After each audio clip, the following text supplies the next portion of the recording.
Yo, what's up mga kaibigan? Nalina tayo magkwentuhan. So kanina nga ay muling nakuha ng Golden State Warriors ang panalo kontra sa Lakers. Ito na nga ang ikapito nilang panalo sa kanilang huling 8 laro. Patuloy silang umaakyat sa standings. Nananatiling maganda ang performance ng two-time MVP Stephen Curry. Tumutulong na din sila Kuminga at Wiggins. Habang si Klay Thompson naman ay up and down pa rin nga ang performance. Ganun pa man ay posibleng mas papadali nga ang basketball kay Klay Thompson off the bench. Dahil next week ay naasahan ng babalik si Chris Paul sa nagiinit na team na ito ng Warriors. Bago nga siya magtamo ng injury, ay solid din ang pinapakita nitong playmaking. Very efficient nga, veteran guard at may napakababa na assist turnover ratio.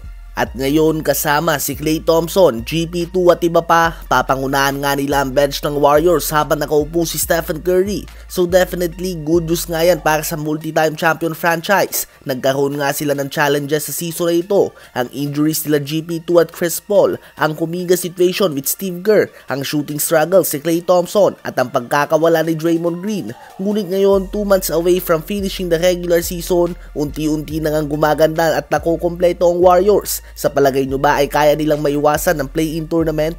Ngayon ay tumungo naman tayo sa Dallas Mavericks. Isa nga sila sa mga teams na gumawa ng trades noong trade deadline at mukhang napakaganda nga ng epekto nito sa kanilang team. Solid big nga na may tira sa labas si PJ Washington. Kaya nga nitong gumawa ng 20 points kapag nabigyan siya ng pagkakataon. Habang si Daniel Gafford naman ay tila ba binigyan ng Mavs ng another Derek Lively. Kahit sino nga ang ilagay mo sa starting lineup sa kanila o kaya naman sa bench, parehong production nga ang kaya nilang ibigay. Pwede silang pasahan ni Luka Doncic sa mga alley-oop plays at kaya nilang protektahan ang pinta.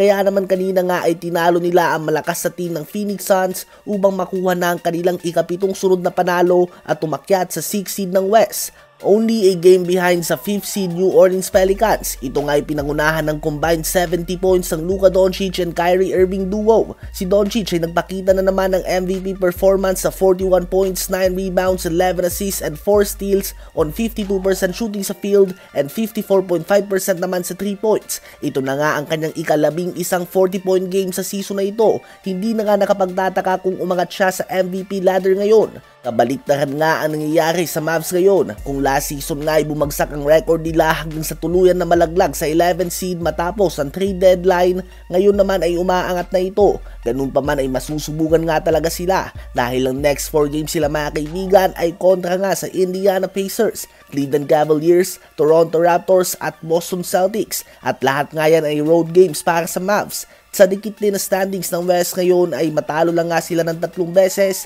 pwede na silang malagay sa 8 to 10 seed. Sa palagay nyo ba ay kakayanin ng Mavs ngayon na makabalik sa Western Conference Finals?